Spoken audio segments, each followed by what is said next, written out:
Assalamualaikum warahmatullahi wabarakatuh.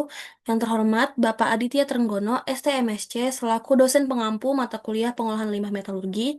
Kami dari kelompok 2 akan mempresentasikan tugas pengolahan limbah metalurgi dengan berjudul Recovery Scandium dari Redmat dan aplikasinya sebagai doping untuk meningkatkan retensi baterai lithium ion.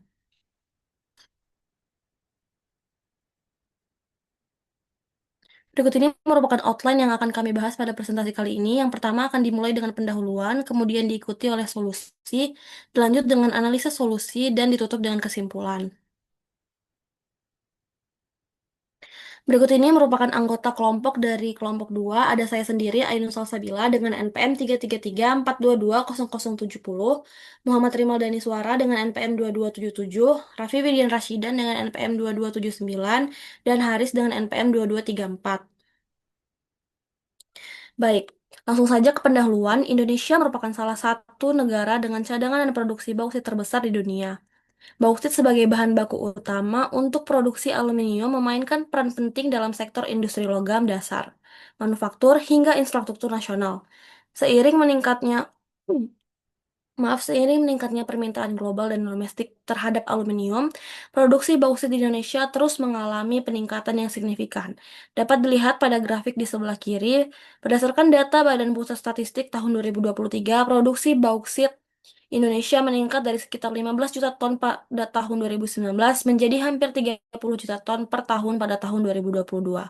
Namun pertumbuhan produksi yang pesat ini juga membawa tantangan besar, terutama dalam aspek pengelolaan limbah. Proses penambangan dan pencucian bauksit menghasilkan limbah berupa lumpur merah atau disebut dengan red mud dan limbah cair lainnya yang berpotensi mencemari lingkungan. Pada beberapa wilayah seperti Bintan, Pada beberapa wilayah, seperti Bintan, Kalimantan Barat, dan juga Ketapang, aktivitas tambang bauksit itu telah dikaitkan dengan pencemaran lahan pertanian, kerusakan daerah aliran sungai, hingga tercemarnya ekosistem laut dan juga sumber air bersih. Berbagai pemberitaan media nasional turut mengungkap kasus-kasus pencemaran yang melibatkan perusahaan tambang besar, menunjukkan bahwa penanganan limbah bauksit masih menjadi persoalan serius yang perlu perhatian lebih. Pencemaran ini tidak hanya berdampak pada kerusakan lingkungan, tetapi juga menimbulkan dampak sosial, seperti terganggunya mata pencaharian masyarakat lokal, konflik lahan, dan juga krisis air bersih. Hal ini menunjukkan pentingnya pengelolaan limbah tambang yang tidak hanya mematuhi regulasi, tetapi juga mengedepankan prinsip keberlanjutan dan tanggung jawab. Melalui mata kuliah pengolahan limbah ini, kita dapat mempelajari lebih lanjut tentang pengolahan limbah metalurgi sendiri, yang pada contoh presentasi kali ini kami membahas limbah dari industri aluminium. Next.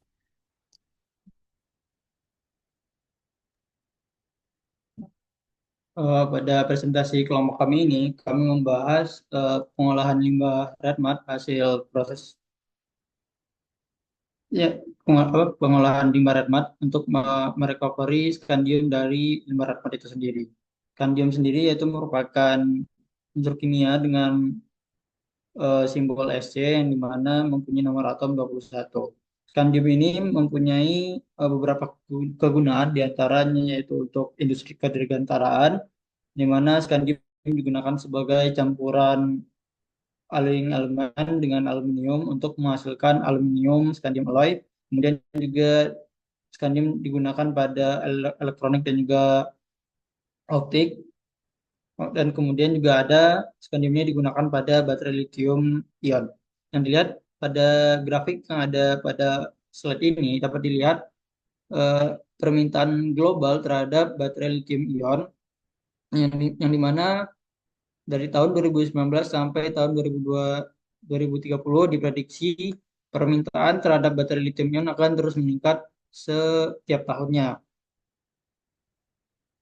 Yang dimana pembagian permintaan tersebut ada pada seperti transportasi, komersial vehicle atau kendaraan, so ada juga pada energi dan juga pada elektronik dan lain-lainnya.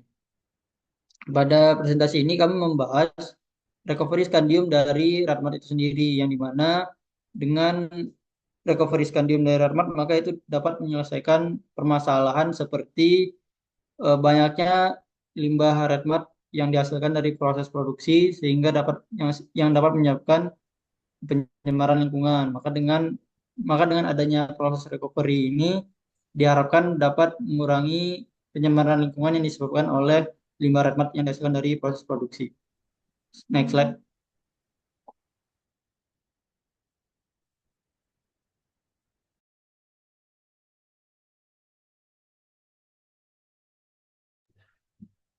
Baik, selanjutnya di sini saya akan menjelaskan terkait solusi dari permasalahan yang ada.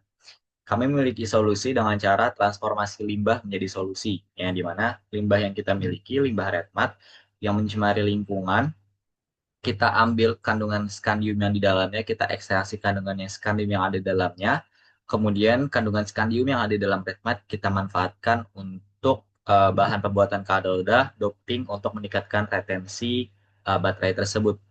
Prosesnya dengan cara yang pertama, red mud yang kita miliki dengan kelembaban 28% akan menjalani proses pengeringan selama 24 jam pada suhu 50 derajat Celcius. Yang mana tahap pengeringan ini bertujuan untuk mengurangi kandungan air dalam residu red mud sehingga memudahkan proses lebih lanjutnya. Suhu yang digunakan untuk mengeringkan red mud ini pada suhu 50 derajat Celcius yang merupakan suhu optimal untuk menguapkan kelembaban tanpa harus merusak struktur red mud yang ada, struktur kimia dari material yang kita ambil ini red mud. Selanjutnya setelah residu bauksit ini kering, material kemudian digerus untuk memperkecil ukurannya, untuk mereduksi ukuran dengan tujuan untuk memastikan partikel-partikel bauksit lebih mudah diproses pada tahap selanjutnya dan mencegah kerusakan alat yang mungkin terjadi jika menggunakan metode mekanis secara langsung pada residu yang masih kasar.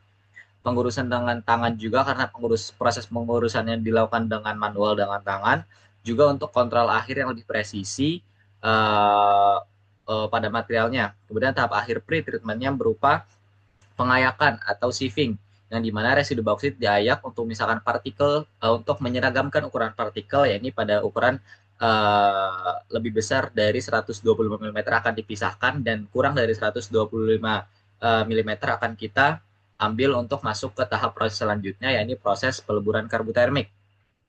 Di tahap ini, red mud merupakan sumber skandium ya, yang akan melalui proses peleburan karbotermik, di mana red mud ini akan dicampur dengan karbon, kemudian juga dicampur dengan flux berupa HCl atau SiO2, yang kemudian campuran ini akan dibentuk menjadi pelet dengan tekanan 240 megapascal, yang kemudian akan dilebur dalam box furnace pada suhu tinggi, ya suhu yang sangat tinggi, ini pada suhu 1400 hingga 1600 derajat Celcius, yang mana pada suhu ini red mud ini akan tereduksi menjadi besi cair, sementara skandium dan aluminium akan terakumulasi di dalam truk, sehingga skandium dan aluminium akan terpisah sendiri, dan juga besinya juga akan terpisah secara sendiri, yang dimana truk yang mengandung skandium ini dan juga aluminium akan dipanggang dengan asam sulfat pada suhu sekitar 150 derajat Celcius selama 2 jam. Yang kemudian reaksi antara asam sulfat dan truk ini akan menghasilkan skandium sulfat SC2SO4 3 kali, yang mana sangat penting karena senyawa yang kita inginkan adalah senyawa yang larut dalam air. Karena proses selanjutnya yang kita ingin lakukan adalah proses water leaching atau pelindihan air, yang dimana proses ini kita lakukan untuk misalkan skandium dengan aluminium, yang dimana ion skandium yang akan kita dapatkan yakni SC3+, yang akan diekstraksi, dan di setiap proses pelindian itu akan kita ambil sampelnya untuk dicek atau di tes kandungan skandiumnya menggunakan ICP-OIS. Setelah melalui proses peleburan karbotermik terutama di proses acid baking dan proses water leaching, dan kita telah dapatkan skandiumnya, selanjutnya kita akan melakukan proses uh, persipitasi, yakni proses dari ion skandium kita akan ubah menjadi oksida dengan cara kita lakukan di pH yang pada pH 10 untuk membentuk presipitat SC2OH3 kali. Yang dimana presipitat skandium oksida ini kemudian dikalsinasi pada suhu 600 derajat Celcius yang menghasilkan skandium oksida dengan kemurnian lebih dari 99%.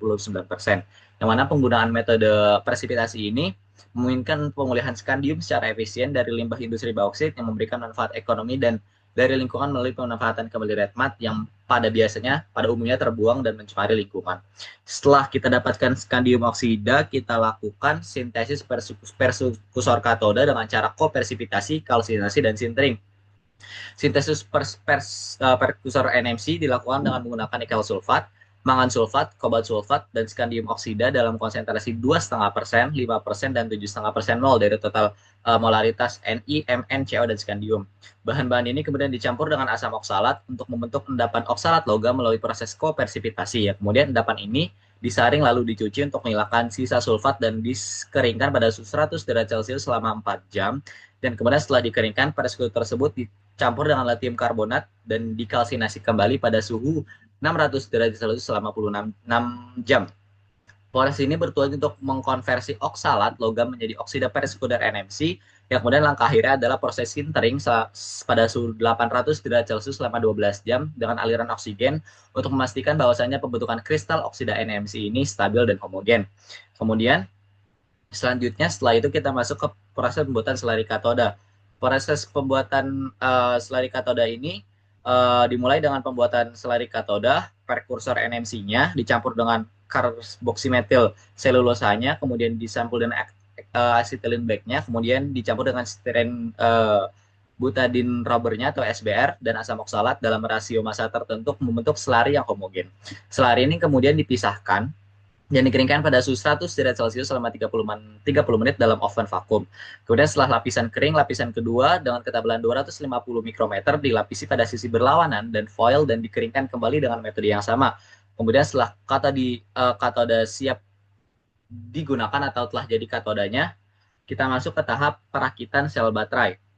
Setelah uh, karena pada proses perakitan baterai ini selain katoda, anoda, dan uh, komponen-komponen lain pembuatan baterai akan diassembly atau disatukan menjadi satu kesatuan komponen yang akan menjadi sebuah baterai lithium ion dengan doping skandium yang retensinya penggunaannya akan naik hingga 87-an 87 up to 87%.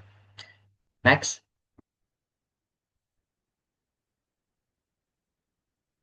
Next ke proses analisa solusi kalorifermik. Mohon maaf, next slide.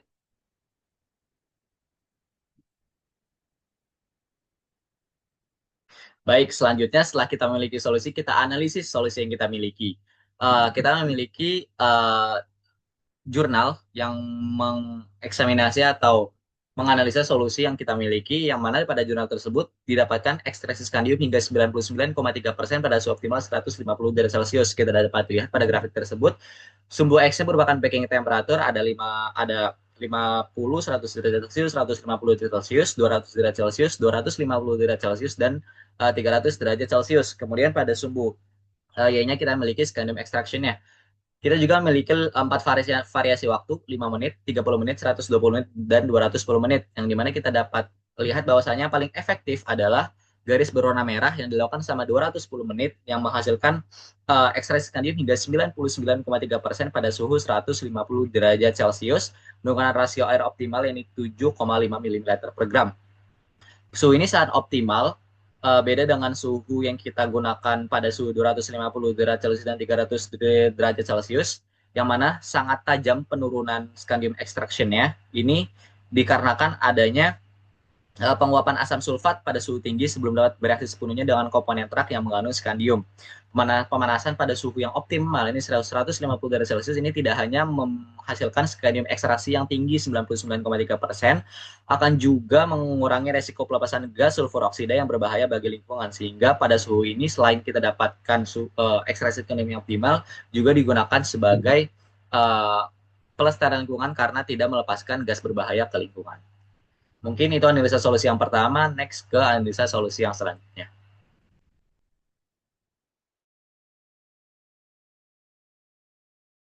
Ya, untuk analisa yang selanjutnya, di sini ada dua grafik di mana ngebahas tentang kapasitas pengosongan spesifik sama hasil pengukuran IS atau impedansi. Jadi kita masuk dulu ke grafik yang sebelah kiri.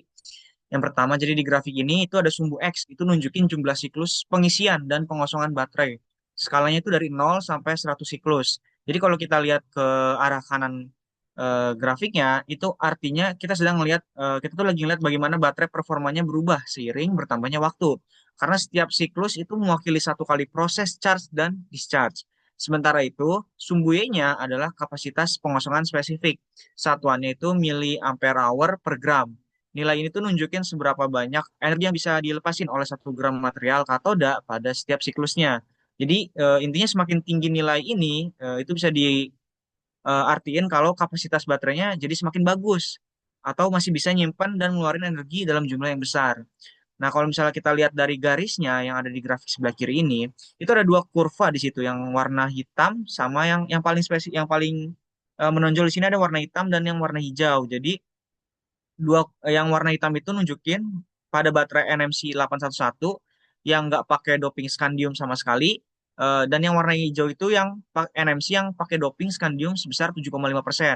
Nah, kalau misalnya kita lihat di dua-duanya itu punya siklus kapasitas sekitar 210-an miliampere hour per gram, tapi setelah siklus ke-20 yang tanpa doping atau yang warna hitam ini itu mulai turun drastis. Jadi penurunannya terus berlanjut sampai akhir siklus ke 100 dan sisa kapasitasnya itu sendiri tinggal sekitar 51% aja.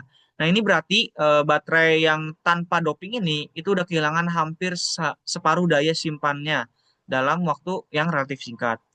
Nah, kalau misalnya kita bandingin sama yang garis warna hijau, yang pakai skandium sebesar 7,5%, di awal itu kalau kita lihat itu memang sedikit lebih rendah ya kapasitasnya, sekitar 205 miliampere hour per gram, tapi di sini uniknya kalau grafik yang hijau ini itu bisa tetap stabil sampai ke siklus 100. Bahkan di akhir siklusnya ini kapasitasnya masih ada di kisaran 87,5%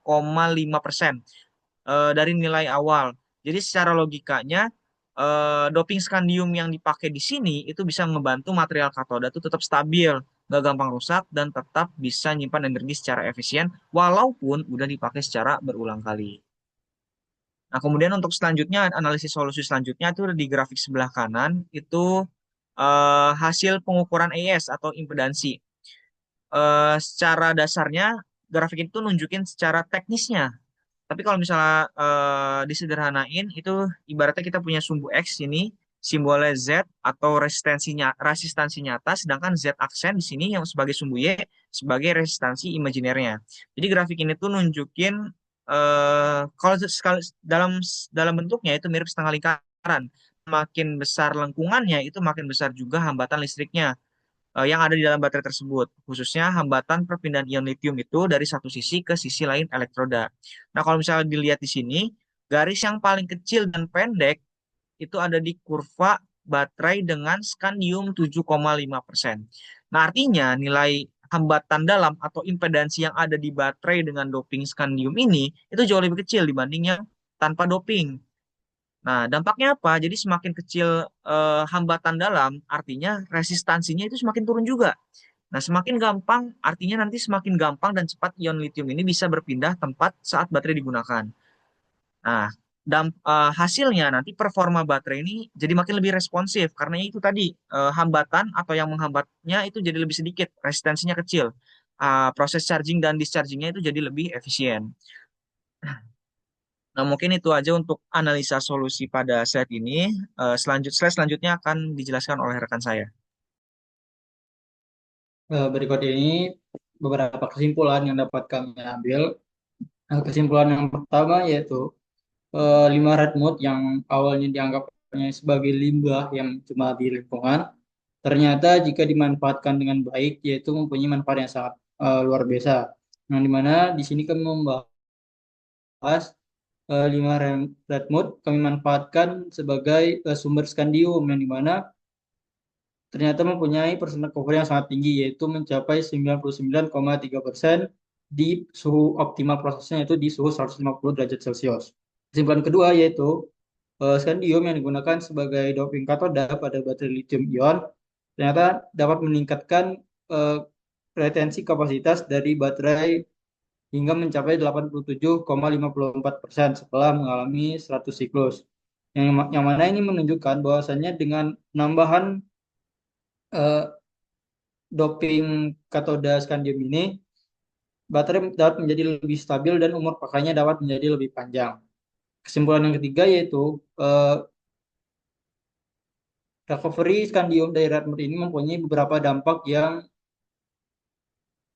signifikan, seperti pada lingkungan, dan juga dampaknya pada strategis pada transisi energi bersih dan juga pada lingkungan yaitu dapat mengurangi limbah industri, salah satunya limbah pada proses produksi bauksit dan juga pada ekonomi proses ini mempunyai dampak yaitu dapat memperkuat ekonomi melalui proses hilirisasi mineral kritis. Mungkin saya kembalikan pada moderator. Baik, terima kasih. Eh, Sebagai moderator, saya ingin mengucapkan kesimpulan sekali lagi, yaitu dengan peningkatan teknologi yang tepat, limbah itu dapat diubah menjadi sumber daya yang bernilai tinggi dengan pengelolaan yang tepat. Mungkin itu saja yang dapat disampaikan oleh kelompok 2. Kurang dan lebihnya mohon maaf. Assalamualaikum warahmatullahi wabarakatuh.